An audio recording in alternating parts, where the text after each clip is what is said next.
Hello and welcome to Firstpost Spotlight, where we bring you stories that matter to you from all across the world. From breaking news to the day's biggest controversies, we shed light on issues that shape our world. I'm Alison Lagrange, live from Durban, South Africa. Let's begin with the top headlines.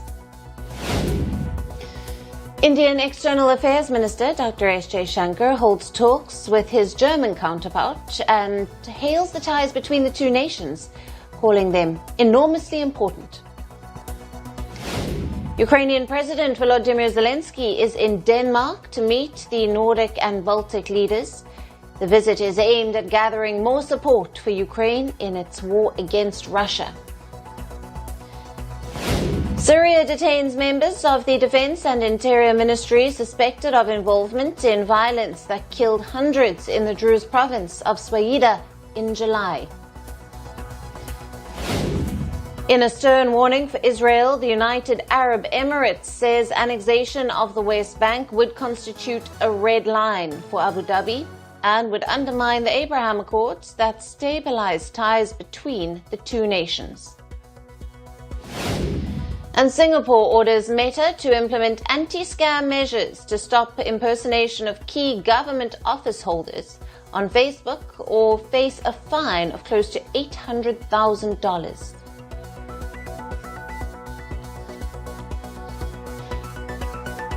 Hello and welcome. We begin in China, where the country marked 80 years since the defeat of Japanese forces in the Second World War. President Xi Jinping presided over China's largest military display in Beijing, showcasing missiles, fighter jets and other hardware. But what caught attention was the attendance of Russian President Vladimir Putin and North Korean leader Kim Jong Un. The two leaders were seen flanking Xi at the parade, walking shoulder to shoulder at Tiananmen Square in what experts called a quote-unquote new era of cooperation. Take a look.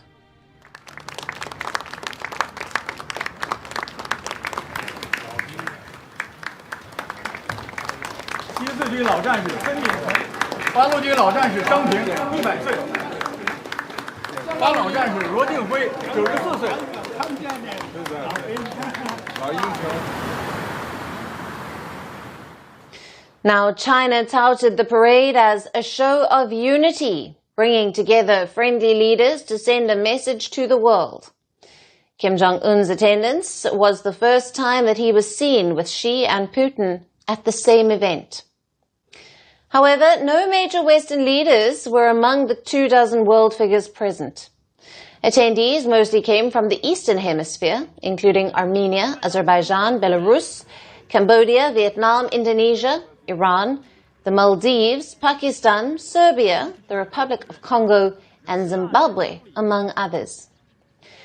Opening the parade, Xi warned the world was still faced with a choice of peace or war, but declared China was unstoppable. The Chinese nation is a great nation that does not fear violence, and that stands independent and strong. Today, humanity once again faces a choice between peace and war, dialogue and confrontation, mutual benefit and zero-sum competition. The Chinese people firmly stand on the right side of history, on the side of human civilization and progress, committed to the path of peaceful development and working together with peoples of all countries to build a community with a shared future for humankind.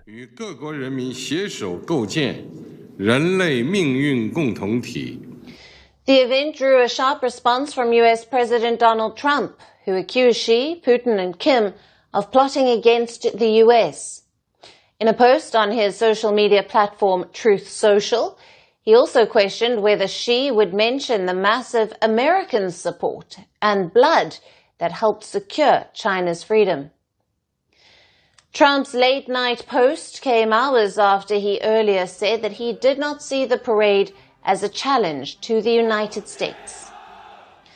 The Kremlin responded to Trump on Wednesday, saying he was not conspiring with Xi and Kim against the United States.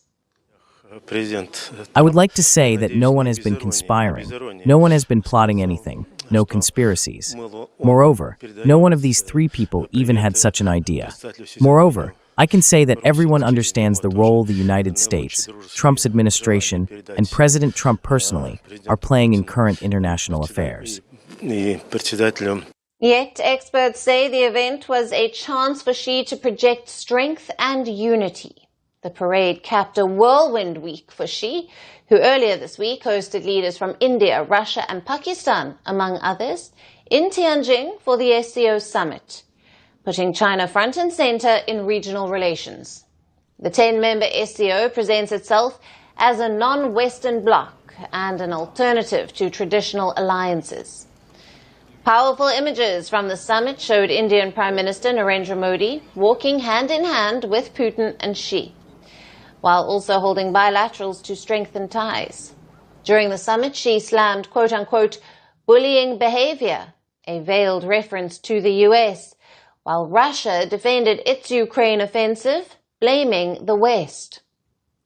All this comes amid reports that Trump's foreign policy has diminished America's image as a reliable partner. His strategy, built on tariff pressure and quote-unquote America First nationalism, may now be reportedly backfiring. In mid-August, Trump met with Putin in Alaska, but there has been little progress toward ending the Ukraine war. He also floated a meeting with Kim Jong Un later this year, but instead the North Korean leader chose to visit China. On Wednesday, Kim even held a bilateral with Putin. So while Trump's outreach has yielded few results, the parade in Beijing brought the three leaders together on the same platform. Their joint appearance has now raised questions over whether China is positioning itself at the center of an emerging Eastern alliance. And staying with some more updates from China, North Korean leader Kim Jong Un's visit to the country has sparked speculation about his potential successor. Now, you must be wondering who that is. The answer? Kim's daughter. She accompanied the North Korean leader to China. Photos of Kim's arrival in Beijing showed his daughter at the train station. She traveled to the Chinese capital with her father on board his heavily armored train.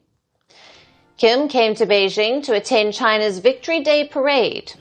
Xi Jinping hosted leaders from across the world to mark the 80th anniversary of the formal surrender of the Japanese at the end of the Second World War. Now with this, Kim's daughter made her first foreign visit. Not much is known about her. Secretive North Korea has never revealed her name or age. However, South Korean intelligence believes that she is identified as Kim Ju-ae.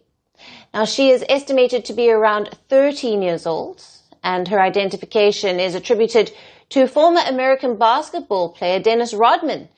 He spent time with Kim's family in 2013 and described holding her as a baby. Now, Ju-ae has accompanied Kim for an overseas visit and is seen as a privilege. Her father and even her powerful aunt, Kim Yo-jong, had never had that opportunity. Analysts believe that Kim Jong-un never accompanied his father, Kim Jong-il, outside of North Korea. However, Kim Jong-il did make foreign trips with his father in the 1950s. His father, Kim Il-sung, was the founder of North Korea. Now, Ju-ae's trip has sparked speculations that she could be Kim's heir. According to analysts, she could be gaining experience in interacting with foreign leaders.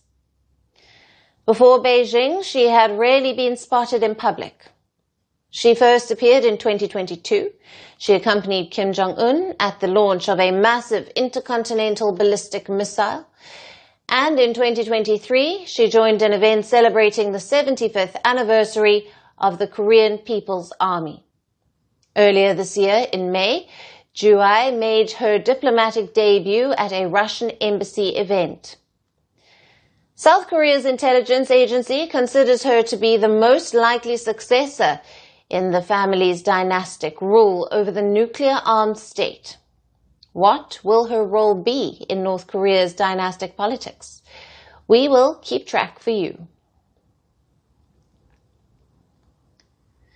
And moving on to some tragic news from Pakistan, where a triple bomb attack has killed at least 25 people and injured several others. The most deadly blast took place in the southwestern province of Balochistan. A suicide bomber attacked a political rally in Quetta. The explosives detonated in a parking lot of a stadium, killing 14 people and wounding dozens of others.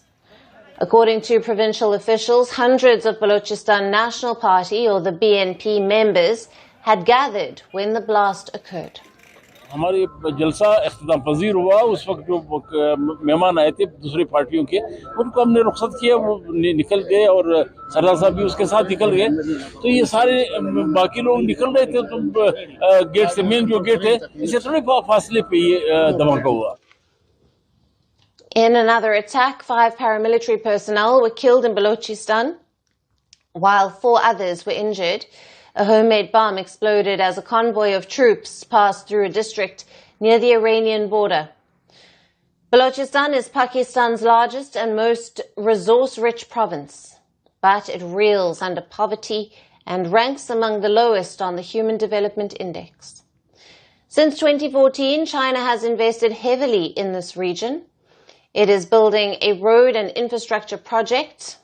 The construction is linked to Beijing's crucial One Belt, One Road initiative. However, Chinese investments have riled the locals in Balochistan. Most of them allege that only outsiders are benefiting from China's initiatives. The Balochistan National Party, which came under attack, also campaigns for greater rights and economic investment for the Baloch community. Now, Pakistani forces have been battling an intense insurgency in Balochistan. It has gone on for more than a decade now. But in 2024, the region saw a sharp rise in violence. Last year, 782 people were killed in violence, and deadly attack unfolded in Balochistan's neighboring province of Khyber Pakhtunkhwa. Now here, also, the paramilitary troops were targeted. According to government officials, a suicide bomber rammed an explosives-laden vehicle into the gate of a camp in Banu. 5 suicide attackers then entered the premises and started firing. The gun battle lasted for 12 hours and ended after the attackers were neutralized. 6 soldiers were killed in the attack.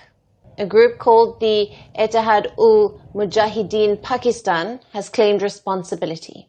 काफ़ी sophisticated weapons उनके पास snipers थे, rocket launchers थे और VBID के साथ आए थे तो बाकायदा प्लानिंग के साथ आए थे और जितनी प्लानिंग वो करके आए थे उसमें उनको नाकामी हुई है.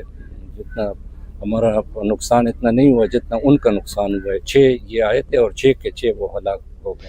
According to reports, more than 430 people have been killed in Balochistan and Khyber Pakhtunkhwa in 2025.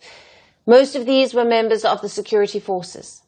Pakistan forces have failed to curb the insurgency led by armed groups in the region. The latest round of killings is a testament to that. And for our last story, we head to the United States, where President Donald Trump's administration is reshaping the immigration system once again. And for Indians, who are the second largest group of immigrants in America, these changes that came into effect on the 2nd of September could prove game-changing. Let's break them down. Until now, those seeking renewals under these categories, the H-1B, which is for skilled workers, the F-1 for students, the B-1, B-2 for business and tourist, and the L-1 and O-1 could qualify for interview waivers. However, now, most applicants in these categories, whether applying for the first time or renewing, must appear in person. Essentially, the Dropbox visa program has been scrapped for these categories, with a few limited exceptions. Moreover, earlier, children under 14 and adults over 79 were qualified for interview waiver and the Dropbox facility. Now, even they would need to appear for interviews for first-time applications or renewals. Now, this will particularly impact Indians, who have been the largest users of the Dropbox visa facility. Here's what it could result in. It would lead to an increase in demand for appointments. As a result, there would be additional strain on the already stretched consulates in India, which are known for longer wait times. The H-1B project developments and employments would also face delays, and students who aspire to study in the US, colleges and universities, could see a disruption in travel plans. And there's more worry for the students. For nearly 50 years, students entered the US on F1 or J1 visas under duration of status, which meant that they could stay as long as they remained enrolled full-time. But now, the Department of Homeland Security has proposed a strict 4-year cap. Beyond that, students must apply for US citizenship and immigration services for an extension. Instead of universities monitoring compliance, now the US Citizenship and Immigration Services will take direct control, requiring fresh applications, fees, financial evidence, biometrics, and even interviews. The grace period after finishing studies to wrap up has also been reduced to 30 days from 60. Meaning Indians who missed out on the H-1B visas, often enrolled in a second master's as a backup, that option will vanish too. There are over 330,000 Indians studying in the US. Many have already crossed the 4-year mark. For now, student visa changes are still at the draft stage. The DHS will review public comments before issuing a final rule, possibly by early or mid-2026.